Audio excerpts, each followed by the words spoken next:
You are valuable.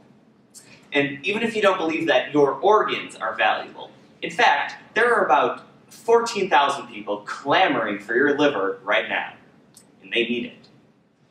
The United Network for Organ Sharing estimates that 20 people die each day waiting for an organ transplant. If you were diagnosed with chronic kidney disease today, you'd have to wait 5 years on average to receive a new kidney. But what if we could provide organs for these people without being entirely reliant on donors?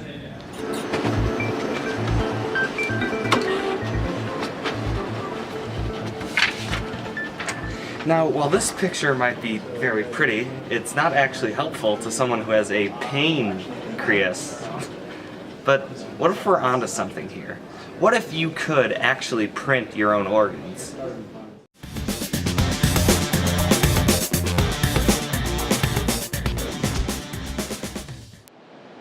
We are in the basement of Armstrong right now with the Purdue 3D Printing Club in order to show you these printers in action and give you a better idea of how these work. Though you might assume 3D printing is extremely complex, the actual printing process is pretty easy to grasp once you see it in action. 3D printing starts by creating a model using computer software. Once the model is uploaded to the printer, it builds 3D models by creating layers at a time, with each layer stacking on top of the last to eventually create a finished product. So you've seen how these 3D printers work when fueled with resin or other plastics. But what if we could put biofuel, stem cells, living fuel into these printers? Could we produce organs?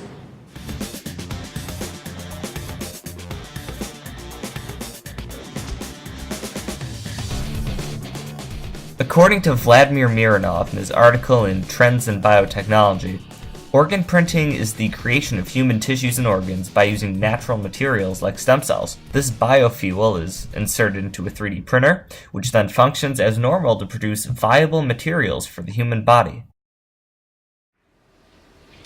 Before scientists can 3D print your tissues and organs, they need a vast understanding of how your flesh works. Organs are composed of many different layers of many different cells, which is why these 3D bioprinters come in handy, as they print layers at a time. The interesting thing about this is the biofuel could either be used as stem cells, or even cells from the person who needs a donation in order to reduce the risk of organ rejection. Unlike traditional 3D printing ink, bioink is composed of natural polymers such as alginate, gelatin, and collagen.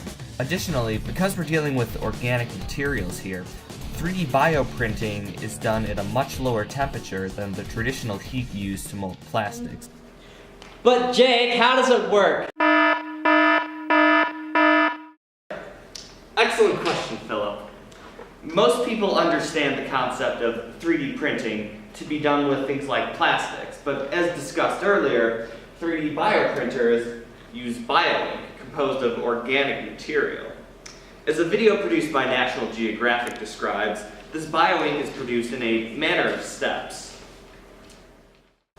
First, a layer of gel is placed down, made of either collagen or gelatin, on the surface of a dish to act as the paper, so to speak, of the ink.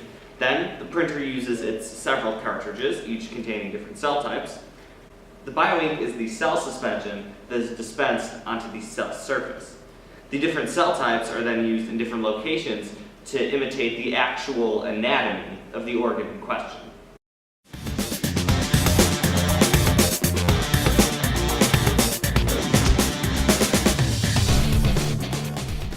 As 3D bioprinting becomes more and more ubiquitous, the implications for the future of medical care are astounding.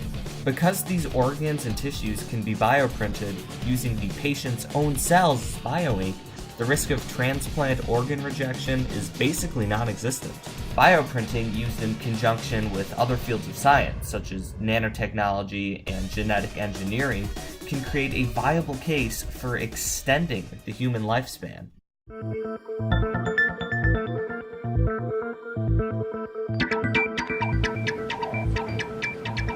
So now you've seen how 3D printing works and the applications it can have for bioprinting, creating organs and tissues.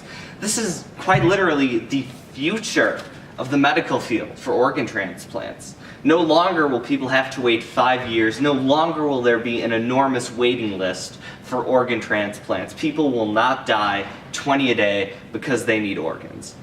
With 3D bioprinting, we can fix these problems and make the world a better place.